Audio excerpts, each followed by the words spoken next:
Hello everybody and welcome back to the channel. If you're new here, I'm Jane. My husband Michael's behind the camera. We're British, early retirees, debt and mortgage free, and living a thrifty, frugal and money saving life here on a very tight budget in Brittany in northwest France. And every Wednesday we open our home and invite you into the sofa for a midweek money chat. Let's take a look at what we're going to talk about this week.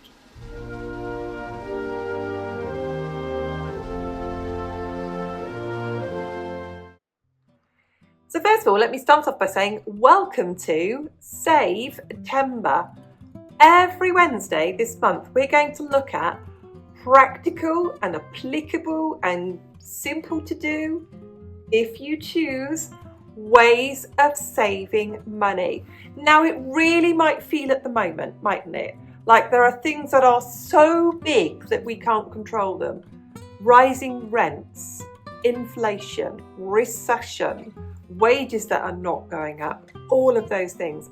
And it might feel insurmountable, but actually there are plenty, there always have been, plenty of small achievable ways of saving money. And yes, I know, they might seem trivial, but they add up. And this week we're going to look at something very unique, and that's how British people live and how they save money. And if you applied any of these into your life, as British people do all of these all of the time, it can save you money.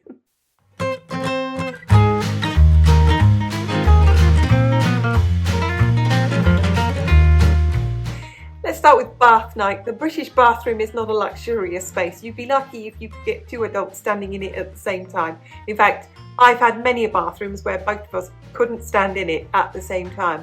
But let me show you share bath nights with you. It's very common in the UK to bath your children in the same water. One child gets in, one child gets out, another child gets in, another child gets out. And it's not even uncommon for mum or dad to get in the water after that. It's not unheard of, it's not uncommon, and it does happen. So you're saying to me, how is this saving me money? If you've got children, it really doesn't hurt to stick them in the same bath water with each other. Not at the same time if they're older, of course, and lots of us have put our little children in the bath at the same time, but it really doesn't hurt anyone.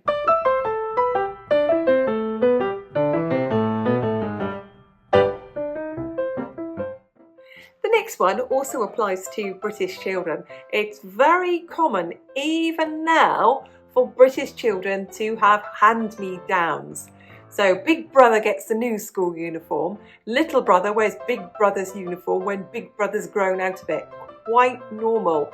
Big brother's football boots and PE kit and sports equipment all gets passed down, as does the bicycle. The pram, the cot, the baby equipment gets passed around amongst cousins and younger family members when they start having babies too. It's really quite common to have hand-me-downs in a British family. People think that's something that happened in the past. It still happens now.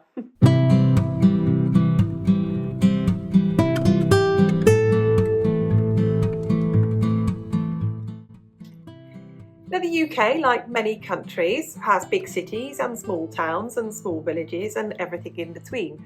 And it's quite common in big cities for there to be takeaways and for you to be able to order food.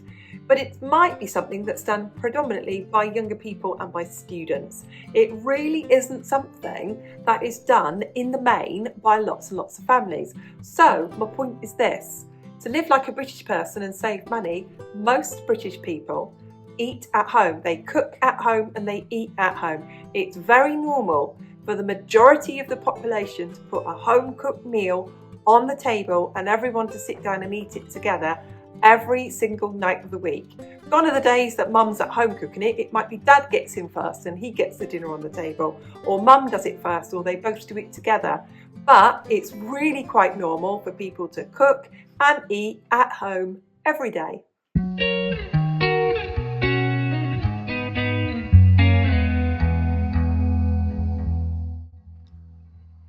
The next point is something that really comes to mind since I've been living here in France, because here in France, it is very normal for employees to be given the money to buy their lunch, or for there to be a work canteen.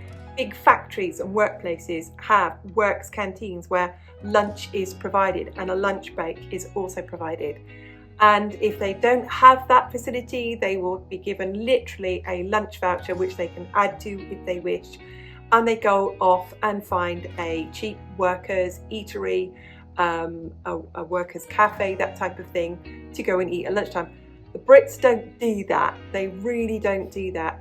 The most common thing that British people do is they take their lunch to school, they take their lunch to work, and it's really normal to see that.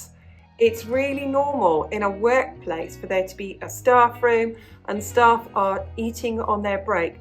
Topic of conversation is what soup have you brought in? People bring in leftovers, they bring in leftover lunch in a box and heat it up, or they've got sandwiches or something homemade. And that in a workplace would be about 90% plus of the workers in that. So it's very, very normal for British people to take their lunch to work that they've made themselves.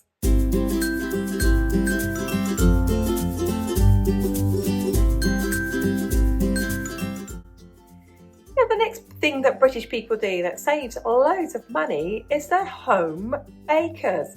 Most British people can make a cake, they can make pastry, they can make a pie, and they cook all these things at home. And I've really noticed that about my Britishness since I've been living here in France, because lots of French people don't do that. They buy their cakes, their gâteaux and their lovely pretty pastries from a bakery. In the UK, yes, there's bakeries in supermarkets and obviously on the high street, but it's still very, very common to bake at home. But the British are great pie makers, not just fruit pies. The British have lots of different meat pies: chicken and mushroom pie, steak and ale pie, beef and potato pie, steak and kidney pie, chicken and mushroom pie. They make pasties, they make turnovers, they make all sorts of things. It's really quick and simple to make British cakes. There's no cake mix, there's no pie filling in a tin, there's none of those yellow cake or white cake mixes that I often see Americans using. That's not really very common in the UK. They make it from flour and eggs and butter and sugar, and they make their own cakes. And it does save them a whole load of money, because a nice thing to do is, if you're going around to see your mum on a Sunday or somebody's coming to see you, is you quickly and easily and very cheaply make a bit of homemade cake.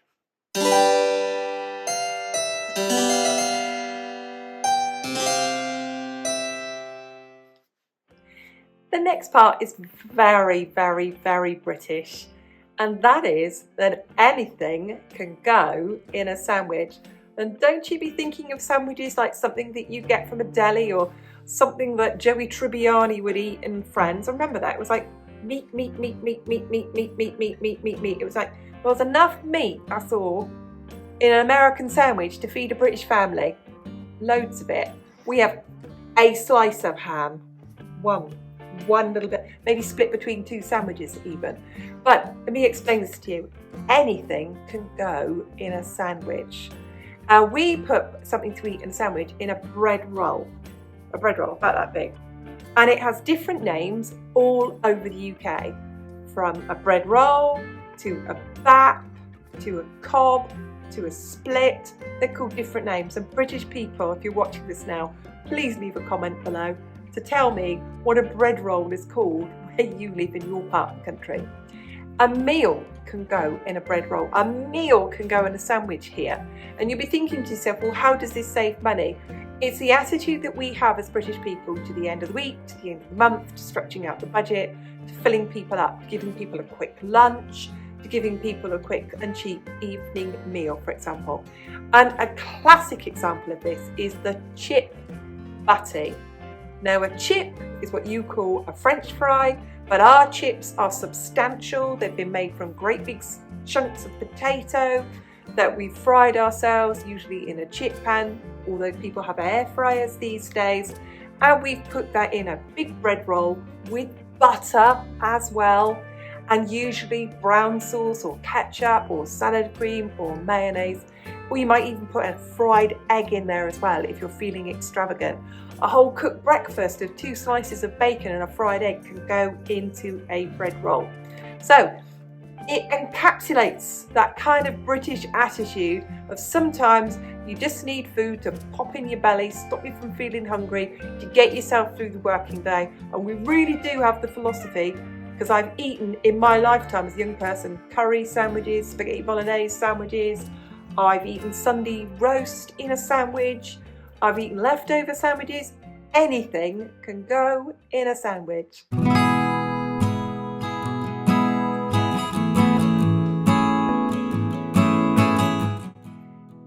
This next point follows on from my last one, and it very much encapsulates that Britishness of we'll make do with what we've got, we won't be ordering anything in, we won't be going out to eat, we'll make what we've got stretched because we're thrifty people and we're making it last. And it's this: we can have a whole meal as British people on a couple of slices of toast. On a couple of slices of toast. And British people watching, please tell me, what are some things that you eat and put on toast? The classic one is beans on toast. British baked beans are nothing at all like baked beans in America.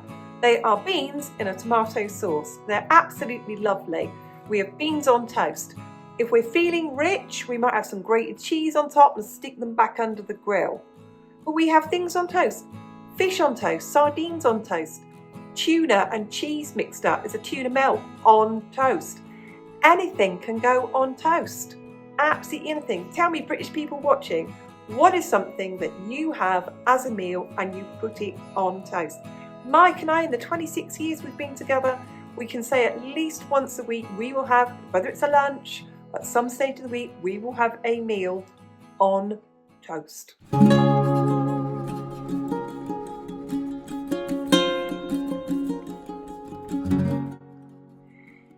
Now, as you know about the UK, it's an island, it's small and it's densely populated. And most of the people there live in towns and cities, and they live in pretty small houses. I love watching those shows where they have these tiny homes. I just think that in the UK, we just call those homes. We just call them homes. As I've said, we've had kitchens in the past where the pair of us couldn't stand in that kitchen at the same time. I've had bedrooms so small that to walk around my bed in the bedroom, I've had to turn myself sideways to walk around the bedroom. We've had bathrooms where the two of us couldn't fit in it both at the same time. So they really, really are small. We don't have, lots of houses don't have dining rooms. You eat in the kitchen or you eat in the lounge. We have a lounge diner or you have a kitchen diner. They don't have laundry rooms, they don't have basements, they don't have garages, they don't have driveways. There's lots of things that you in other countries, especially places like New Zealand, Australia, Canada, America, take for granted because you've got space that British people just don't have. And you're thinking to yourself, where are you going with this, Jane? How is this going to save me money? I live in this huge, great house. Well, if you're struggling to heat that great big house, don't use all of it. Maybe you could downsize. Maybe you could buy an apartment instead of a house. Maybe you could just shrink your house down. In the UK, we call it mothballing. Mothballing, when you just don't use something for a while. And maybe you'd use it all in the summer, but not all of it in the winter. So that's how British people save money. Some of their houses are about 25 square metres. So we lived in a house which was about 20 to 25 square metres if you didn't include the corridor, because it was a tiny house, but it was perfectly big enough when we brought up 2 children in it, and it was perfectly big enough for us. So British people save money by living in small houses.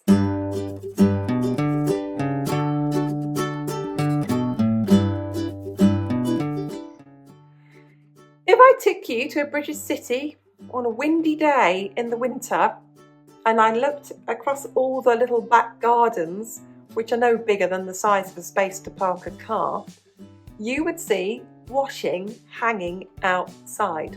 And they'll catch a bit of breeze and they'll get the washing outside. If it gets rained on, you just leave it out there for a few days and it'll dry in the end. But this is the point they're making. A lot of British people do not have a tumble dryer.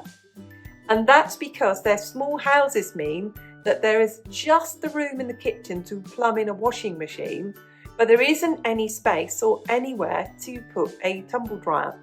So they do all their drying outside, and then they might bring it inside.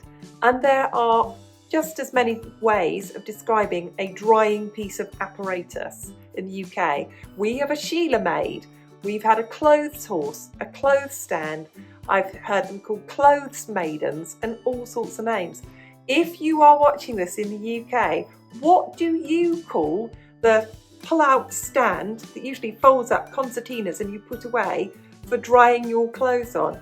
How many of you in the UK dry your clothes by putting them on the radiators around the house to finish off the drying? How many of you in the UK always hang out your washing to dry? So there you go. You might be thinking, could I try this? Could I try drying my washing outside or on a clothes stand indoors? It's a choice you could make.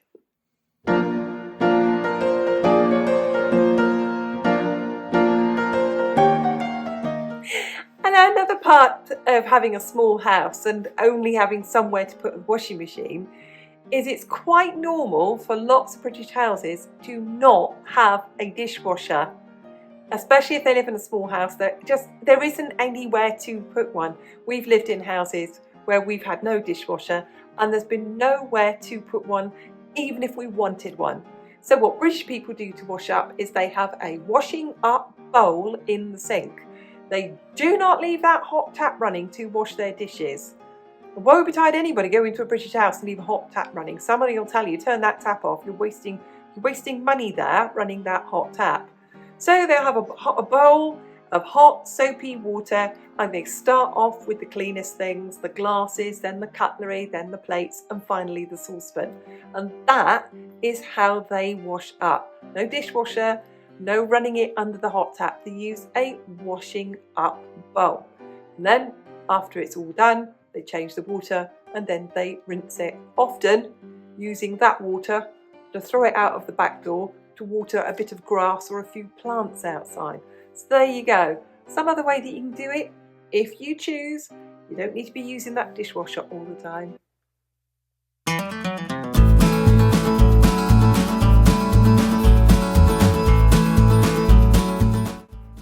Now, in the UK, something else that lots of people do to save money, and for many other reasons as well, is they use public transport. Mike and I both use public transport all the time, and we lived nowhere near where we worked, so we took the train in either directions to our workplaces, and we saved money by using a monthly train pass. The more train tickets that you can buy in any one go, the more money you will save. And you think, well, how is this saving you money? Well, in lots of cities where you go into in the UK, you have to pay to park, and you can pay anything from 6 to 10 to 20 to 50 pounds a day to park your car in some cities. So it saves people money by using public transport. And sometimes it's not as straightforward as easy. None of us that I could think of could open our front door, walk outside, and there would be a bus waiting for us. Sometimes we had to cycle to the station or cycle to the bus stop and leave our bike chained to some railings or a light post or anywhere that we could chain it up for the day.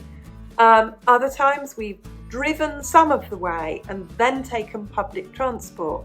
But it's really, really common. It's not just something that people who don't have a car. Hospitals in the UK, you have to pay to park. Even if you work at the hospital, it can be sometimes cheaper to use what the UK call a park and ride system. So you park on the outskirts of the town, and then sort of the 5 miles into town, you take the rest of the journey by bus. So there you go. If you're prepared to make some kind of sacrifices to organise your day and use public transport, it can save you a whole heap of money.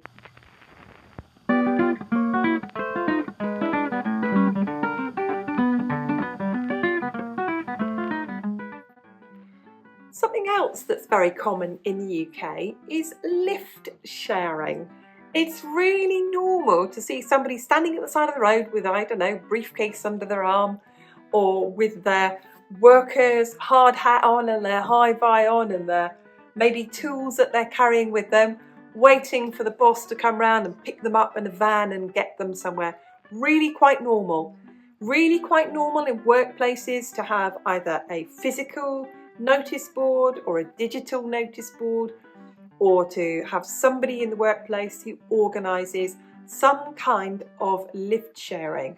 And if you turn up to a workplace and there's no one doing it, it would be quite normal for you in a staff briefing or to put the word out that, look, I live in Liskeard, I'm passing Menhania, I'm passing Saltash, I'm coming through St Budo, I'm coming into Plymouth, can I pick anybody up and give them a lift?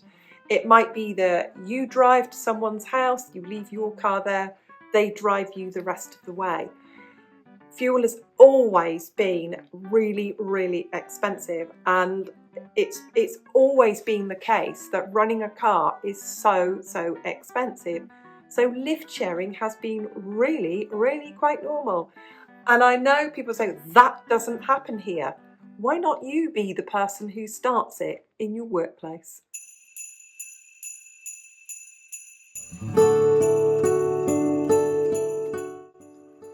Now, if you were to walk down a British street at Christmas time and people had their curtains ajar, you'll see their little trees and they're decorated with their twinkling lights on there and a few decorations up in there. But if you went by at Halloween, midsummer, Easter time, autumn time, any other time like that, you don't see any decorations. So this is how the British people save themselves money. It's the only time they decorate their house is at Christmas time. Yeah, you might see a few decorations around Halloween, but it's not common. You definitely will never see any pumpkins outside the house. We eat them. We don't put them outside our house.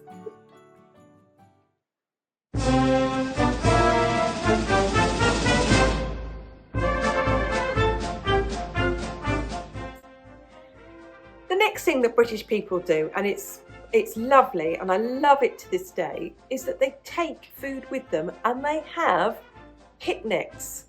You can go to the horse racing track, even to some of the really fancy horse races, and you'll see people having picnics out the back of their cars. You can go to country fairs, you can go to social events. I was just thinking about Plymouth and the national fireworks display that takes place there, and people will bring food along. When we've travelled to and fro from the UK to France on the ferry, people, even though they can sit and buy food on the ferry, they will bring food with them. People go to the beach for the day or out for the day. They pack food with them and take it with them. It's quite extravagant and seen as a bit wasteful and disorganised to be stopping off and buying food on a journey. I mean, if you go on a journey and you stop in a motorway service station and you're disorganised and you want to pay those silly prices, but you will see families picnicking in the car park as they break their journey. So, be like the Brits. Take your food with you when you go on your days out.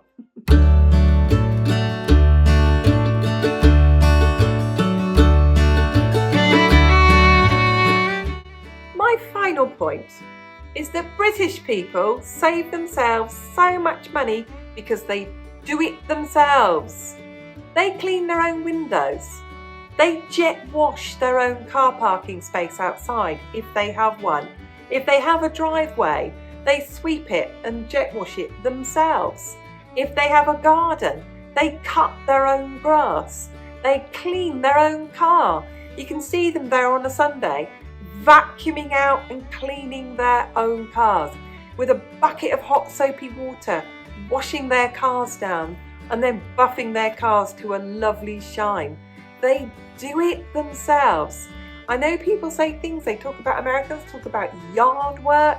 British people cut their own grass, they cut their own hedges, they look after their gardens themselves. Be like the Brits, do it yourself.